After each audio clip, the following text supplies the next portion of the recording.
السلام عليكم طلبة وطالبات الصف الثالث الثانوي. ان شاء الله رب العالمين النهارده هتكلم على كل نقطة بتخص القصة من خلال questions and answers. فنقول بسم الله الرحمن الرحيم. بيقول لك how did Pep feel when he stole the food and the file؟ حس ايه بيب لما سرق الاكل والمطرقة؟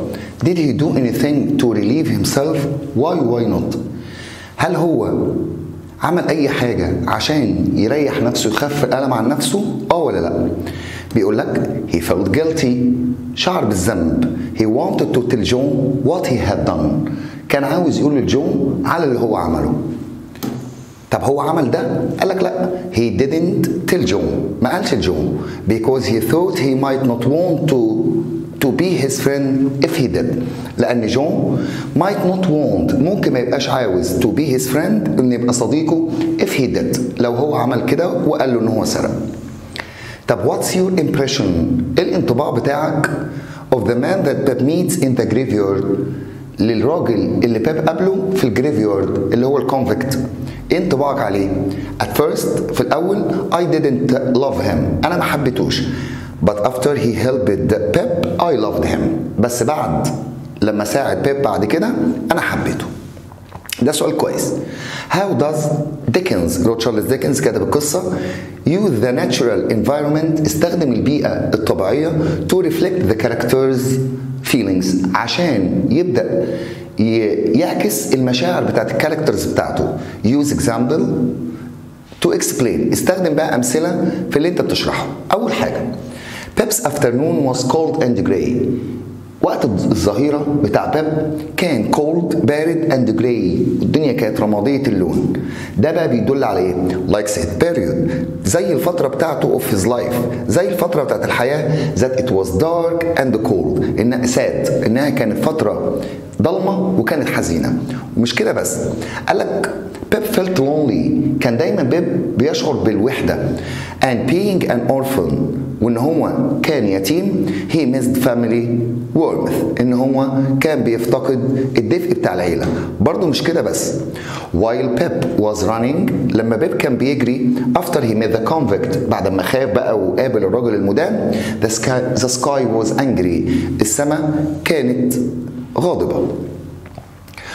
What do we learn about Mrs. John when she says، عرفت ايه عن Mrs. John لما قالت I didn't want to look after you، انا مش عاوزة اصلا اعتني بيك. It's bad enough being blacksmith wife، ده اصلا كفاية عليا ان انا زوجة راجل حداد. I never asked to be your mother، انا عمري ما طلبت ان انا ابقى امك. ده بيبين ايه يا عم؟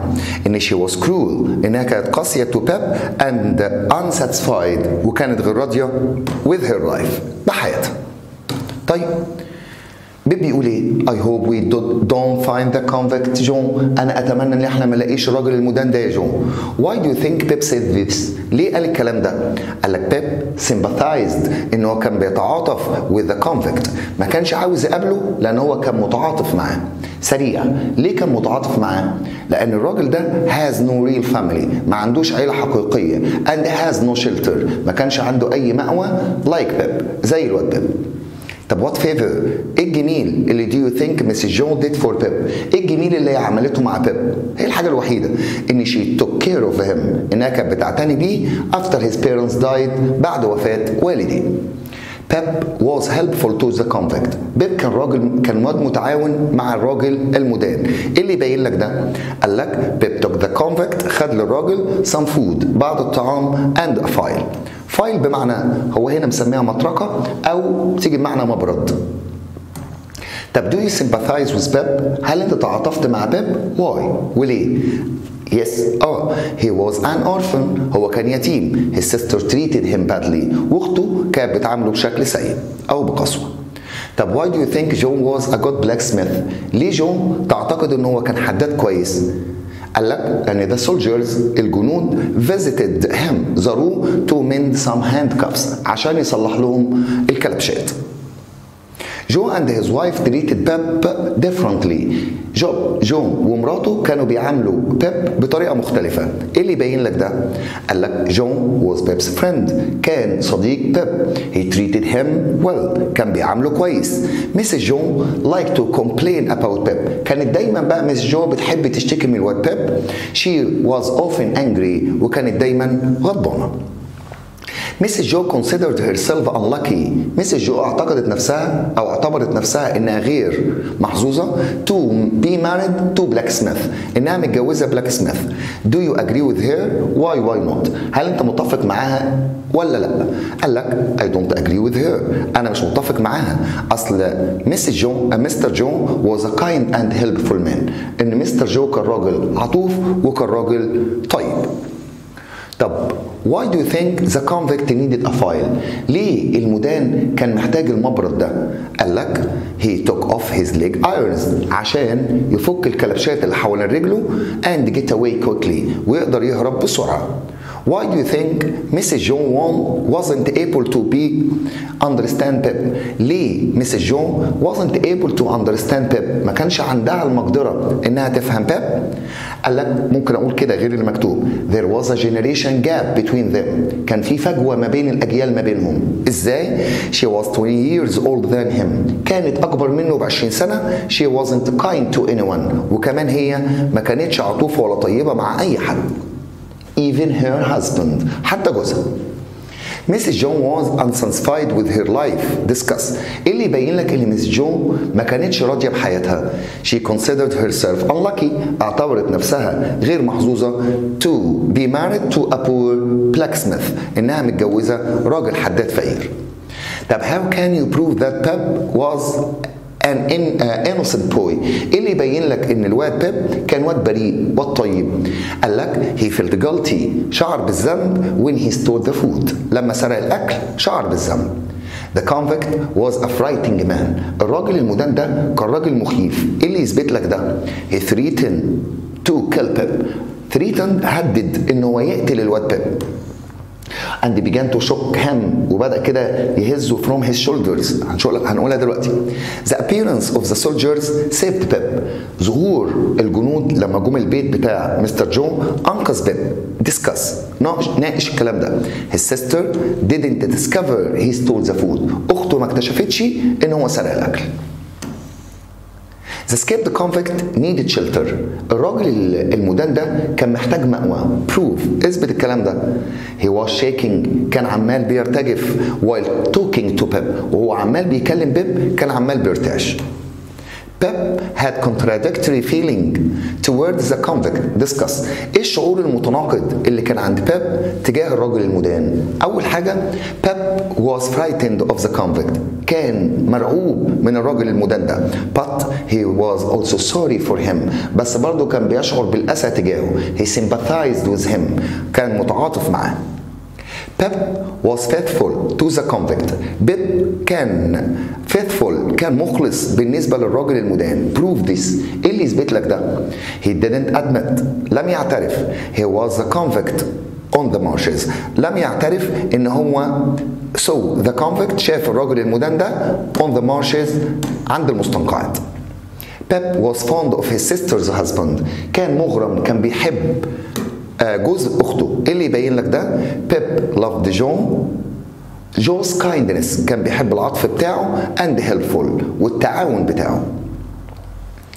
There is a gap generation between Pep and his sister. كان في فجوة ما بين الأجيال ما بين بيب وأخته. قلناها she was 20 years older than him. كانت أكبر منه 20 سنة. She treated him badly. كانت بتعامله بشكل قاسي and complained about him. وكانت دايما بتشتكي منه. طب why do you think the convict grabbed Pep's shoulder؟ إيه في رأيك ليه مسك وبدأ يهز الأكتاف بتاعت بيب and shook him؟ ليه يا عم؟ قال لك to frighten him عشان يخوف بيب and make him obedient ويخليه مطيع ليه لأي حاجة يطلبها منه. طب why do you think Pep felt sorry for the convict؟ ليه بيب شعر بالأسى تجاه الراجل ده؟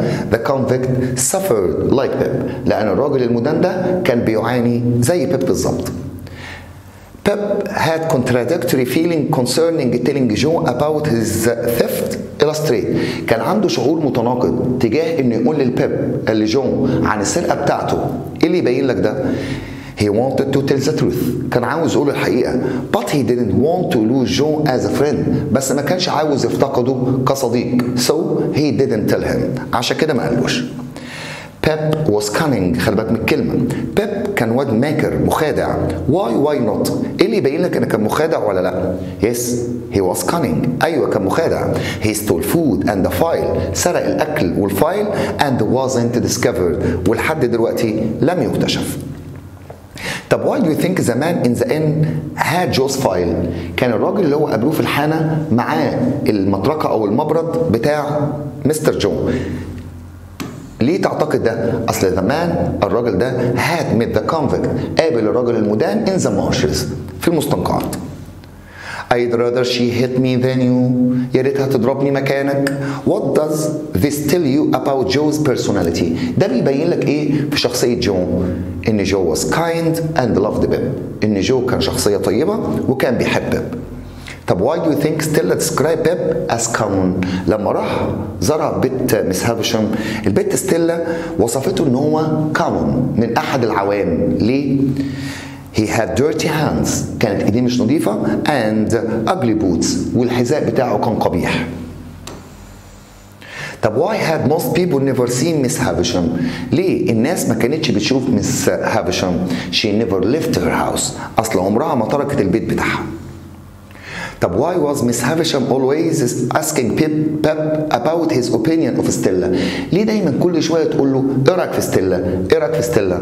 اصل she wanted Pep. كانت عاوزه بيب to fall in love with Stella. ان يقع في حب ستيلا so that she would break his heart. عشان تقدر تحطم قلبه. طب do you think education or money was more important؟ تعتقد ان التعليم ولا المال اكثر اهميه؟ قال لك education التعليم because it makes people more respectable. لانها بتخلي الناس وقورين اكتر محترمين اكتر. وطبعا education can bring money. بالتعليم اقدر بقى ان انا اجيب فلوس. It was me. أنا I stole the food from the blacksmith's house. أنا اللي سرقت الأكل من بيت البلاكسميث. طب what does this tell us about the convict's character؟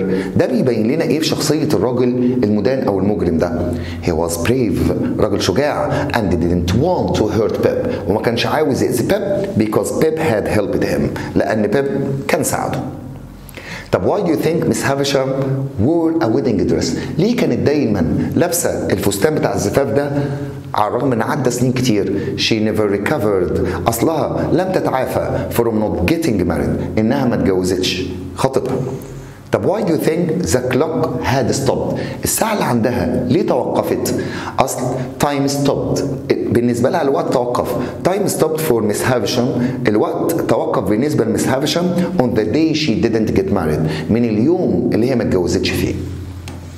طب was Mr. Joe right to expect Pep to make a fortune living with Miss Havisham؟ هل مس جو كانت عندها حق انها تعتقد ان بيب هيكون فورتشن ثروه لو راح لمس هافشام؟ yes because Miss Havisham was very rich. لانها كانت غنيه جدا. طب why do you think Pep felt ashamed؟ ليه بيب كان بيشعر بالخزي when he met Stella for the first time؟ ليه شعر بالخزي اول ما قابل ستيلا اول مره؟ اصل ستيلا قالت ان he was a poor working man او boy. ان هو ولد فقير جدا. احنا عارفين ليه؟ لان طبعا كان مظهره كده. بيب was sensitive. كان عيل حساس. ايه اللي يبين لك ان هو كان عنده شعور مرهف يعني؟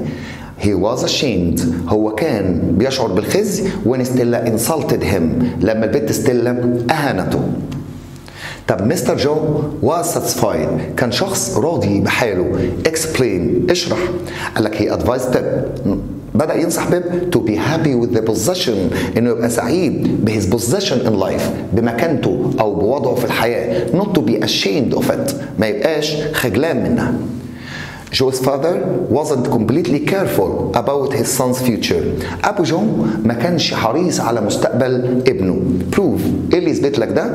قال لك he didn't let Joe. ما سمحش لجو go to school. إنه يروح إلى المدرسة. طب why do you think Pep decided to work harder at school؟ ليه بيب بقى قرر انه يذاكر بجد ويعمل بجد في المدرسة to have a better education عشان يحصل على تعليم كويس to make Stella love him عشان يخلي ستيلا تحبه.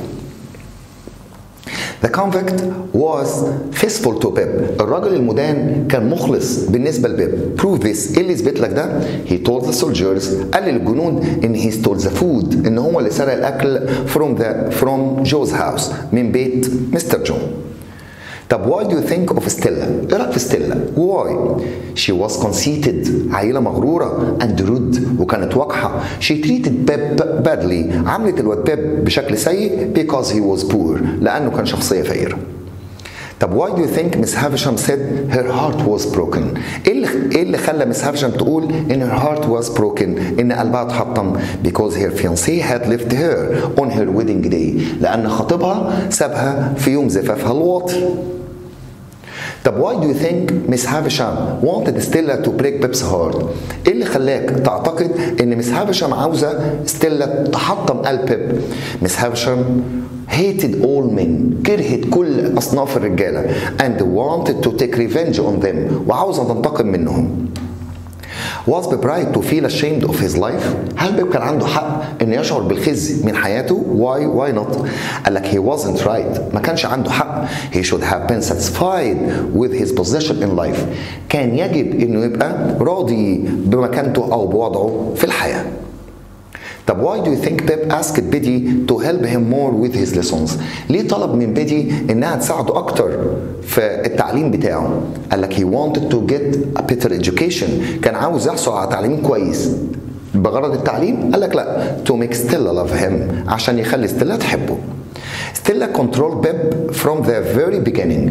بدأت ستيلا تتحكم في بيب من البداية. Explain. إيه اللي يبين لك ده؟ He wanted to do everything. كان عاوز يعمل أي حاجة. He could في إمكانه to make her love him. كان عاوز يعمل أي حاجة يقدر يعملها عشان يخليها تحبه. Give two reasons. ادينا سببين that Stella didn't play with Pep. لما مس هافشام طلبت انه يلعب معاها او هي تلعب معاه ليه تعتقد انها ما رضيتش في الاول؟ He was poor كان فقير and bad looking وكان مظهره سيء. مس هافشام asked her to break Pep's heart. انها مس هافشام كانت طالبه منها انها تحطم قلب بيب. Do you think تعتقد ان بيب looked common كان شكله فعلا من العوام when he visited Miss Havisham's لما زار بيت مس هافشام؟ وايه اللي يبين لك ده؟ قلنا yes he had dirty hands كان ايده مش نظيفه and ugly boots وكان لابس حذاء قبيح. Stella was severe كانت شخصيه قاسيه. Explain. ايه اللي يشرح لك ده؟ She insulted بيب بدأت تهين الواد بيب. She was pleased كانت مبسوطه to see him sad انها تشوفه حزين. بيدي was helpful to Pep. بيدي كانت معاونة لبيب. Discuss. اللي يبين لك ده she taught him بدأت تعلمه to read and write إنه يقرأ ويكتب. Mrs. John was fierce كانت شخصية متوحشة. Explain. اللي يبين لك ده she jumped on Pep بدأت قفزت كده على بيب like an eagle on a lamb أكن نسر بيهاجم الحمل أو الخروف الصغير بتاعه راح تنط عليه زي النسر كده. مس هافشام's house was dull. كان بيت مس هافشام كان بيت كئيب. ايه اللي يبين لك ده؟ It was unused. اصله كان غير مستخدم. Everything was dark. كل حاجه كانت ضلمه. The only light الضوء الوحيد come from candles كان جاي من شمعة. طب why do you think Pep didn't tell Mr. Pumblecook or Mrs. John about what had happened at Miss Havisham's؟ ليه بيب ما قالش لمستر بامبلكوك ولا قال لاخته اللي حصل له في بيت مس هافشام؟ قال لك he wanted to visit the house again. هو كان عاوز اصلا يزور البيت تاني to see Stella. هو خاف بقى ان هم يقولوا ما تروحش تاني بس هو كان عاوز يروح عشان يشوف ستيلا. Pep was ambitious كان شخصية طموحة. ايه اللي يشرح لك ده؟ قال لك he wanted to have a better education كان عاوز يحصل على تعليم أفضل and change his life ويغير حياته. What would have happened؟ ايه اللي كان هيحصل if Pep hadn't gone to Miss Havisham؟ لو ما كانش راح إلى بيت مس هافشام. He would have worked hard at the workshop كان هيشتغل بجد في الورشة ما كانش هيفكر بقى better education وكده. John was Pep's secret keeper. هو اللي كان حافظ السر بالنسبة لبيب. ايه اللي يبين لك ده؟ Pep told جون قال لجون all that happened to him كل اللي حصل له at Miss Havisham's house في بيت مس هافشام. فهو كده حافظ للسر بتاعه. Do you feel sorry for Miss Havisham؟ هل شعرت بالأسى لمس هافشام؟ Why؟ أنا yes as her heart was broken لأن قلبها was broken اتحطم. طب why do you think the dining room hadn't changed for many years؟ ليه الحجرة بتاعت الأكل أوضة السفرة ما اتغيرتش بقالها سنين؟ مس هافشام wanted to keep the memory of the day كانت عاوزة تحافظ على الذكرى بتاعت اليوم that had broken her heart اللي قلبها فيه اتحطم عشان تك ريفنج دايما عشان تنتقم. طب why do you think there were spiders and mice everywhere in the dining room؟ ليه تعتقد ان كان في عناكب وفي فئران في الدايننج روم في اوضه السفره؟ قال لك the room hadn't been used for many years لان الاوضه دي لم تستخدم من سنين. طب why do you think Stella refused to speak to Pep؟ ليه رفض تتكلم مع بيب when Havisham asked them to play؟ لما مس هافشام طلبت منهم انهم يلعبوا، ليه ما حبتش انها تتكلم معاه؟ Stella didn't like Pep's appearance، ما حبتش مظهره or position in life ولا مكانته الاجتماعية. How was Pep trying to improve himself؟ طب ازاي حاول بقى بيب ان هو يحسن من وضعه او من نفسه؟ Biddy gave him lessons. بدأت بيدي تديله دروس and taught him as much as she knew. وحاولت انها تعلمه على قد ما تقدر. طب why do you think Pep was frightened of the man in the inn؟ ليه بيب كان خايف من الراجل اللي في الحانة اللي هو قابله اللي كان معاه الفايل؟ The man had the file كان معاه الفايل that Pep had given to the convict اللي اداه للراجل المدان فخاف ان هو يعني ايه يفضحه. طب why do you think Miss Havisham was always asking Pep about his opinion of Stella؟ ليه تعتقد ان مس هافشام دايما كانت بتسأل بيب عن رأيه في ستيلا؟ She wanted him كانت عاوزة ان الواد بيب to like Stella يحبها so she can break his heart عشان تقدر تحطم قلبه. طيب do you think that Pep is becoming a better person after meeting Miss Havisham؟ هل تعتقد ان بيب بقى شخصية افضل لما قابل مس هافشام؟ Why؟ Yes he now wanted to learn as much as he could. دلوقتي هو بقى عاوز يتعلم بقدر المستطاع. أو نو لا أصل he hated his previous life هو كره حياته الأولى. John was a kind employer كان جون راجل صاحب عمل عطوف. Explain إيه اللي يشرح لك ده؟ He didn't mind ما كانش ممانع giving Pep an afternoon holiday لما كان بيطلب منه إن هو يروح لمس هافشام كان بيديله أجازة كده في وقت الظهيرة. طبعا ده كان بيضايق أورليك اللي هو جاي دلوقتي. Do you think Orlick was right to feel angry with John? Why؟ هل تعتقد ان أورليك كان عنده حق ان هو يزعل من جون وليه؟ Yes because John gave Pep a holiday and made Orlick work hard. كان بيدي جون اجازه وبيخليه هو يعمل بجد. Mrs. John and Uncle Bumblecook were greedy. Mrs. John وبامبل كوك كانوا ناس جشعين طماعين. قال لك they wanted Pep to take all Miss Havisham's money. كان عاوزين ان بيب ياخد الفلوس كلها بتاعت مس هافشام. طب why do you think of Miss Havisham's relatives؟ ايه رأيك في قرايبها؟ why؟ كانوا ناس معفنة. they were not good people. ما كانوش ناس كويسين. they only wanted Miss Havisham's money. كانوا عاوزين الفلوس بس بتاعت مس هافشام. Pep was stronger than Herbert Pocket. Prove. إيه اللي يثبت لك إن بيب كان أقوى من الواد هيربرت؟ قال لك بيب hit him ضربه and Herbert got a black eye وأصابه في عينه لما اسودت. أورليك hated Pep. Prove. إيه اللي يثبت لك إن أورليك كان بيكره بيب؟ He was angry كان غضبان that Pep had a holiday from work. إن بيب حصل على أجازة من الشغل. He made Pep's life difficult at work. كان بيخلي حياته صعبة في الشغل. Why do you think the man in the inn gave Pep a note؟ لما اداله الجنيه كوين وجواها نوت العملة الورقية قال لك the convict sent it for Pep. هو الراجل المدان هو اللي بعتها لبيب who had helped him اللي ساعده. طيب John was honest كان ايه اللي يبين لك انه شخص امين؟ prove this اثبت ده. قال لك he went back to the inn رجع تاني للحانة to give the note to the man عشان يدي العملة الورقية دي للراجل افتكر هو مداله بالغلط. Why do you think Stella asked Pep if she was pretty? ليه ستيلا سألت بيب هل هي جميلة ولا لا؟ She was proud. كانت عيلة متكبرة فخورة بنفسها. She wanted him to love her. كان عاوزه يحبها so she would break his heart عشان تقدر تحطم قلبه. Why do you think Pep called the boy in the garden the pale young gentleman? ليه أطلق على الواد اللي في الجنينة بالولد الشاحب؟ Pep didn't know his name. ما كانش يعرف اسمه. And the boy was pale. والولد كان فعلا وشه شاحب الوجه. Pep was a noble fighter. كان شخص وهو بيتعارك كان شخص نوبل. يعني عنده نبيل. He felt sorry. شعر بالأسى for his opponent who was brave. شعر بالأسى على الخصم بتاعه اللي هو كان بيضربه لأنه كان شجاع. ضربه مرة ووقعه والواد قام تاني على الرغم إن هو ضعيف. Why do you think Mrs. Joe encouraged Pep to visit Miss Havisham again? ليه Mrs. Joe بدأت تشجع بيب إنه يزور Miss Havisham تاني؟ She wanted Pep to get the woman's money. كانت عاوزة بيب يحصل على المال بتاع الست دي.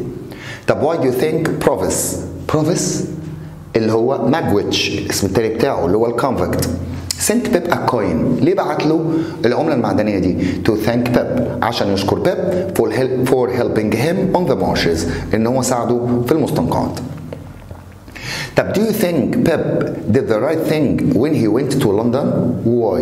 لما راح لندن عشان يتعلم تعتقد إنه كان عنده حق؟ أو لأ؟ Yes he had to improve his position in life لأنه كان مضطر أو عاوز إن هو يحسن مكانته في المجتمع.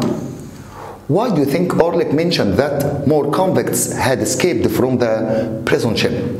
ليه الواد أورليك ذكر إن في ناس مدانين أو مجرمين هربوا من السفينة؟ ليه قال كده؟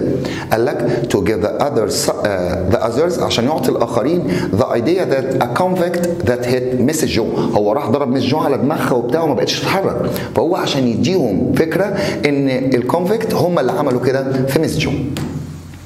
طب do you agree with Pep that education can change lives؟ هل انت متفق مع بيب ان التعليم ممكن يغير من حياة الناس؟ Why؟ وليه؟ Yes education makes people more respectable لأن التعليم بيخلي الناس أكثر احتراما وناس مرموقين أكتر في المجتمع. طب would you leave your friends and family behind to move to a big city؟ هل انت ممكن تترك عيلتك وتروح إلى مدينة كبيرة for a better education لتعليم أفضل؟ Why؟ طبعا yes to achieve my ambitions عشان أحقق طموحاتي and raise my standard of living وارفع من مستوى معيشتي. Why do you think Pep suspected Orlick to have hit Mrs. Joe؟ ليه بيب بدأ يشك في أورليك إن هو اللي ضرب أخته؟ أصل أورليك had been so angry with Mrs. Joe لأن أورليك كان دايما متضايق من Mrs. Joe لأن هي كانت بتبعت الواد لمس هافشم وهو كان بيشتغل بجد. ستيلا was ambitious. كانت شخصية طموحة. إيه اللي يبين لك ده؟ She wanted to become a lady. نفسها تبقى سيدة مجتمع. Why do you think Miss Havisham was happy that Stella had gone؟ ليه كانت فرحانة إن ستيلا رحلت؟ لأن بيب felt he lost Stella. لأن ساعتها بيب لما راح وما لقاهاش بدأ بقى يشعر إن هو مفتقدها وده طبعا اللي هي عاوزاه. Orlick was deceitful and wicked. كان شخصية مخادعة وشريرة. Prove this. إيه اللي يثبت لك ده؟ He attacked Mrs. Joe لأن هاجم Mrs. Joe and made her unable to speak or walk again وخلاها غير قادرة إنها تتكلم أو تمشي تاني. Why do you think Mrs. Joe drew a hammer؟ لما قالوا لها مين اللي عمل معاك كده؟ ليه رسمت شاكوش؟ To make others understand عشان تخلي الآخرين يفهموا that Orlick had attacked her إن أورليك هو اللي هاجمها. بيدي was helpful to Mrs. Joe's family. بيدي اللي كانت بتعلمه كانت معاونة لعائلة جو بعد ما الأخت بقى اتضربت. قال لك she cooked and cleaned for Pep and جو. بدأت تطبخ وبدأت تنظف لبيب وجو while Mrs. جو was ill. لما Mrs. جو كانت عيانة. طب why do you think Betty was sad when Pep talked about Stella؟ ليه بيدي كانت حزينة لما بيب كان بيتكلم دايما عن ستيلا؟ Betty wanted Pep to love her لأنها كانت عاوزة بيب يحبها as she loved him زي ما هي بتحبه. What great expectations do you think بيب had؟ ايه هي الامال او التوقعات العظيمه اللي بتنتظر بيب؟ بيب would receive a large amount of property. بيب هيبدأ بقى يجيله كمية كبيرة من الممتلكات in future في المستقبل. So he had to have an education. عشان كده لازم يتعلم. طب do you sympathize with Miss John? Why? هل انت تعاطفت مع Mrs. جو لما اتضربت وليه؟ طبعا yes. أورليك had أو أورليك attacked her لأن أورليك هاجمها and she was unable to speak or walk again. ودلوقتي ولا قادرة تتكلم ولا قادرة تمشي تاني. فيت القدر helped Pip against Mrs. جو. القدر بدأ بقى لعب دور ضد بيب مع ميسيس جون. explain. she was no longer able to hurt him again. دلوقتي ما عندهاش المقدرة انها تأذيه تاني. بيدي was a better person than Stella. بيدي كانت شخصية أفضل طبعا من ستيلا. prove this. إيه اللي يثبت لك ده؟ she loved Pip. حبت بيب despite his poverty. بالرغم من فقره. بيدي and جون loved Pip very much. prove this. إيه اللي يثبت لك إن بيدي كانت بتحب بيدي وجون كانوا بيحبوا بيب جدا. ايه اللي يثبت لك ده؟ they were sad. كانوا زعلانين when he left for London. لما بدأ يسافر إلى لندن كانوا زعلانين جدا. بيب treated جو cruelly. عامله هو بشكل قاسي. ايه اللي يبين لك ده؟ بيب was ashamed of Joe's poor education. كان خجول او يشعر بالخزي من التعليم بتاع جون. فعشان كده طلب من بيدي انها تعلمه انه يقرا ويكتب وكده. What do you think of Pip؟ تعتقد او ايه رايك في بيب when he asked Biddy to help Joe speak better؟ لما قال لها ان هي تخليه يتكلم بشكل افضل. why؟ This was wrong. ده كان خطأ منه. Joe was kind and loved Pip. لان جو كان طيب وكان بيحب بيب and sacrificed for him. وكان بيضحي من اجله لما قال له اتمنى ان اختي تضربني او مراتي تضربني بدلك. Why do you think Miss Havisham loved when Pip felt he had lost Stella؟ أول ما قال لها أو حست إن هو مفتقد ستيلا ليه ابتسمت وضحكت؟ She understood that. فهمت إن Pip fell in love with Stella. إن خلاص بقى بيب وقع في حب ستيلا who would break his heart. وهتبدأ بقى تحطم قلبه. طب why do you think Miss Havisham didn't want Pip to visit her more again؟ ليه مش عاوزاه انه يزورها تاني؟ قالك ستيلا would break his heart wasn't there. لان البت ستيلا اللي هتحطم قلبه ما كانتش موجودة خلاص في البيت. طب why do you think Mrs. John was scared of Orlick in the kitchen؟ ليه Mrs. John كانت مرعوبة من الواد أورليك في المطبخ؟ because لأن he attacked her before. لأن هو هاجمها قبل كده طبعا ودلوقتي ما بقتش تقدر تتكلم ولا تتحرك. بيب was a kind brother. ايه اللي يبين لك ان بيب على الرغم اللي حصل له كان اخ طيب. he felt sorry for his sister. حس بالاسى بالحزن على اخته who couldn't walk or speak. اللي دلوقتي ولا بتقدر تتكلم ولا بتقدر تمشي. طب why do you think Betty didn't agree to make John speak better؟ ليه تعتقد ان بيدي ما وافقتش انها تعلم جو وتخليه يتكلم افضل؟ she knew Pip had changed. ساعتها عرفت ان بيب اتغير and didn't want to see John as a bad person. وهي مش عاوزه تشوف او تنظر الى جو ان هو شخص سيء.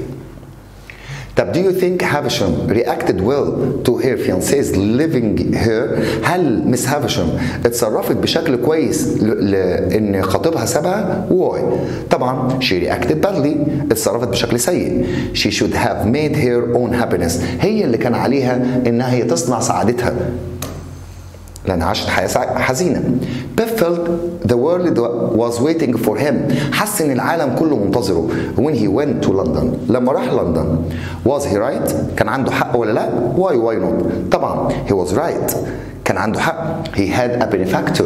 كان في متبرع سري ليه. and he would have a better education. وهيحصل على تعليم أفضل. he would have a property in the future. وهيبقى عنده property في المستقبل. هيبقى عنده فلوس وممتلكات في المستقبل. Was Herbert right to think he had a lucky escape؟ هل هربرت كان عنده حق ان هو اعتبر نفسه نجا يعني by not getting engaged to Stella؟ why؟ ان هو ما خاطبش ستيلا وليه؟ yes he was proud and she was proud and cruel. هي كانت عيلة متعجرفة كده وكانت قاسية. Miss Havisham used her. Miss Havisham استخدمتها to take revenge on men. انها تنتقم من الرجالة فحس ان هو نجا. Miss Havisham's half brother أخوها الغير شقيق was cruel. كان شخصية قاسية. explain. اللي يبين لك ده. he wanted to take his sister's money. كان عاوز ياخد فلوس أخته. he didn't care. ما كانش مهتم if he had to hurt her to get it. ما كانش عنده أي مشكلة إن هو يأذيها عشان يحصل على المال. ماثيو بوكيت was faithful to Miss Havisham. ده أبو الواد هربرت، كان شخصية مخلصة لمس هافشام. ليه يا عم؟ he had warned her. هو حذرها not to trust her future husband، إنها ما تثقش في زوجها بتاع المستقبل too much، وهي ساعتها ما استجابتش وطردته من البيت. طب what do you think made Pip sure؟ ليه تعتقد ان بيب كان متأكد ان مس هافشام was his secret benefactor؟ ليه كان عنده يقين يعني ان هي المتبرع السري ليه؟ هربرت told Pip، لان هربرت قال له that Mr. Jaggers اللي هو المحامي was Miss Havisham's lawyer، ما هو اللي كان بيديله الفلوس المحامي. وساعتها الواد هربرت قال له ان مستر جاجرز هو ده المحامي بتاع مس هافشام، فربط ان هي اكيد البنفاكتور. Miss Havisham's fiancé was dishonest، كان واد غير أمين. إيه اللي يبين لك ده؟ He left her، تركها on their wedding day، في يوم زفافها after he had taken most of her money، بعد ما خد معظم فلوسها. طب مس هافشام was cruel to Matthew Pocket، مس هافشام كانت قاسية مع ماثيو بوكيت الراجل اللي هو نصحها. إيه اللي يبين لك ده؟ أو مس هافشام was unwise، ما كانش عندها حكمة. قال لك she sent Matthew out of her house، طردته من البيت when he warned her against her dishonest fiancé، لما هو بدأ يحذرها من الواد خطيبها الغير أمين ده. طب what do you think of Bentley Drummel؟ من أسبل الشخصيات. تعتقد ان هو ايه؟ he was proud، كان عيل متكبر كده and grumpy، عبوس دايما مكشر وقرفان. مستر جاجر was a strong man، كان راجل قوي. ايه اللي يثبت لك ده يا باشا؟ criminals المجرمين couldn't dare to rob his house، ما كانش عندهم الجرأة انهم يسرقوا بيته because they were scared of him، لأن كانوا بيترعبوا منه. طيب who do you think was Pip's secret benefactor why؟ تعتقد ان مين السكرت benefactor؟ ماجويتش the escaped convict، الراجل الهربان. he wanted to help Pip، كان عاوز يساعد بيب who had helped him before، اللي ساعده قبل كده. هربرت بوكيت was unlucky، الواد هربرت كان عيل unlucky غير محظوظ. explain Miss Havisham refused to adopt him، Miss Havisham رفضت انها تتبناه. how did Herbert help Pip to be a gentleman؟ ازاي ساعده بقى ان يبقى راجل كده من الناس المرموقين؟ Herbert asked Pip، طلب بقى منه to behave at the dinner table، بدأ بقى ينصحه ويقول له يتصرف ازاي ساعة الاكل. and Pip was grateful for that، وبيب كان ممتن لده. بعد كده Miss Havisham's brother was extravagant and careless، كان عيل مبذر وكان مهمل. prove this، ايه اللي يثبت لك ده؟ he spent all the money، صرف كل الفلوس he had inherited اللي هو ورثها. Miss Havisham's brother was cunning، كان أخوها عيل ماكر. إيه اللي يبين لك ده؟ he planned with his sister's fiancé to take his sister's money، بدأ يتفق مع خطيبها إنهم ياخدوا الفلوس بتاعتها. How much do you think Miss Havisham trusted her fiancé؟ How do you know؟ إزاي أو إيه اللي يبين لك إلى أي مدى كانت بتثق في خطيبها وإزاي عرفت ده؟ She trusted him، وثقت فيه so much جدا that she gave most of her fortune to him، ادت معظم الثروة بتاعتها ليه. Miss Havisham wasn't able to judge people well، ما كانش عندها المقدرة انها تقيم الناس او تحكم على الناس كويس. ايه اللي يبين لك ده؟ She trusted her dishonest fiancé، بدأت انها وثقت في خطيبها الغير امين ده and gave him most of her money، وادته معظم فلوسها. طب how did Pip feel at the Pockets؟ بدأ يحس بايه بقى في بيت اللي هي عائلة بوكيت. he felt comfortable as it was a happy house، حس بالراحة لأن ده كان بيت سعيد والناس كلها بتحب بعض.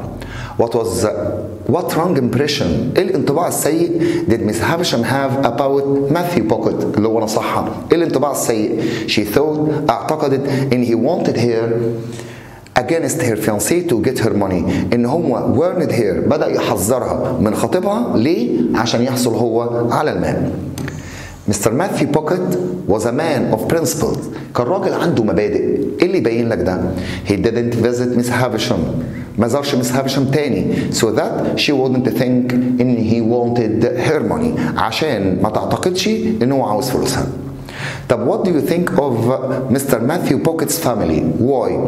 ايه رأيك في عائلة مستر ماثيو وليه؟ They were cheerful and hospitable. كانوا عيلة بشوشين كده بيضحكوا وكانوا عيلة مضيافة. They welcomed Pep at their house. أصل هم رحبوا بيب في بيتهم. مستر ماثيو بوكيت was helpful to Pep. ايه اللي يبين لك ان مستر ماثيو بوكيت كان معاون او معين للواد بيب؟ قال لك he taught Pep how to live like a gentleman. بدأ ان هو يساعده ان هو يعيش حياة الرجال المرموقين and improve his education. وبدأ يحسن تعليمه. هربرت بوكيت ابنه بقى was forgiving. كان شخصية متسامحة. ايه اللي يبين لك ده؟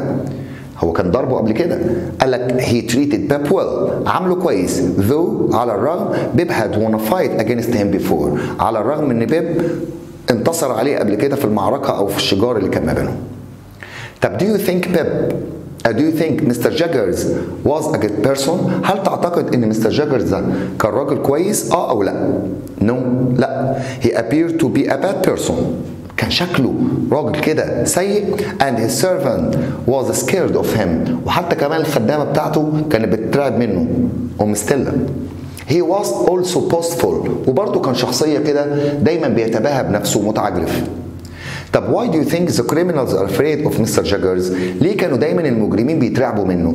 He was a strong and important lawyer. كان شخصية أو محامي قوي ومهم. Why do you think Pep didn't enjoy dinner at Mr. Jaggers' house? لما هو عزمهم بقى على العشاء، ليه بيب ما استمتعش هناك؟ Because Mr. Jaggers ماله spoke boastfully. لأن مستر جاجرز بدأ يتكلم بكده بتباهي وتفاخر and scared his servant. وكان بيرعب الخدامة بتاعته. بيب proved to be ungrateful toward جون. بيب أثبت إن هو شخصية غير ممتنة غير شكورة لجون. إيه اللي يبين لك ده؟ He was ashamed. كان خجلان when Joe visited him in London. لما جون زاره في لندن though Joe loved him. على الرغم إن جو كان بيحبه جدا بس هو شعر بالخزي لما هو جه يزوره في لندن. Was Joe right to leave Pep's lodging? هل جو كان محق لما ساب السكن بتاع بيب؟ طبعا. Yes, Pep treated him in an unfriendly way. لأن بيب عامله بطريقة غير ودودة. طب do you like Drummond's character؟ هل جنابك حبيت شخصية الواد درامل؟ Why not؟ طبعا no. لا. Because he was boastful and proud. لأنه كان شخصية متباهية بنفسه وكان متكبر. مستر جاجرز was hospitable. explain. ايه اللي يبين لك ان كان مستر جاجر ده راجل مضياف؟ he invited the 4 boys. عزم 4 عيال for dinner and offered plenty of food for everyone. وراح عرض عليهم اكل كتير، حط لهم اكل كتير. طب why do you think Mr. Jagger loved the look of Drummel؟ شبهه بقى. ليه حب المظهر بتاعه؟ Drummel was strong and boastful. لأن درامل كان قوي وكان متباهي بنفسه. طب why do you think Molly gave Mr. Jaggers an anxious look؟ مولي اللي هي الخدامة. ليه اديته كده نظرة فيها قلق؟ as she put more food on the table. وهي بتحط الأكل على الترابيزة. she was scared of him. لأن هي كانت بتترعب منه. Joe and his family missed Pep while he was in London. عائلة جون افتقدت بيب لما كان في لندن. Explain. اشرح الكلام ده. لأن they talked about Pep every day. كانوا دايما بيتكلموا عن بيب كل يوم. And thought about what he was saying and doing. وكانوا دايما بيفكروا يا ترى هو بيقول ايه؟ يا ترى دلوقتي بيعمل ايه؟ Pep was humble. كان شخصية humble متواضع. He didn't want Joe to call him sir. لما جو راح له في لندن قعد يقول له سير سير. فايه اللي يدل ان هو humble؟ ان هو ما كانش عاوز جو يطلق عليه لقب سيد. طب do you think John did something to make Pep ashamed؟ هل تعتقد ان جون عمل حاجة خلى بيب يشعر بالخزي منه؟ يس. جو coughed too much. كان بيكح كتير. sat too far away from the table. كان قاعد كده بعيد عن الترابيزه بتاعت الاكل. and dropped food everywhere. وكان عمال بيوقع اكل في كل مكان. Pep changed with his family. ايه اللي يبين لك ان بيب اتغير مع عيلته؟ he treated Joe، عامل جو in an unfriendly way، بطريقه غير ودوده. refused to stay at their house in the village، وكمان لما راح القريه رفض ان هو يقعد في البيت بتاعهم. طب how was Magwitch severely punished؟ ازاي مستر ماجويتش عوقب بقى بقسوه؟ he had a life sentence، خد بقى حكم مدى الحياه for his escape، ان هو هرب، طبعا حكم غير عادل يعني. Molly wasn't an ordinary woman، ما كانتش امراه عاديه. explain. قال لك she had stronger wrist than men، كان عندها wrist، الدراع بتاعها كان اقوى من الرجاله، فطبعا مظهرها كده مش عادي. طب why do you think the convict who had given Pip the shiny coin، ليه تعتقد الرجل المدان اللي ادى بيب العمله المعدنيه دي recognize Pip؟ ليه ما قدرش ان هو يتعرف عليه؟ لان بيب was older now، دلوقتي بقى سنه اكبر and dressed like a gentleman، وبدا يلبس بقى كالرجال ايه؟ الجنتل، المرموقين في المجتمع. ماجويتش trusted the older convict. ماجويتش trusted him لما اداله الكوين. قال لك ماجويتش gave the convict a coin to give Pip، اداله عمله عشان يديها لبيب.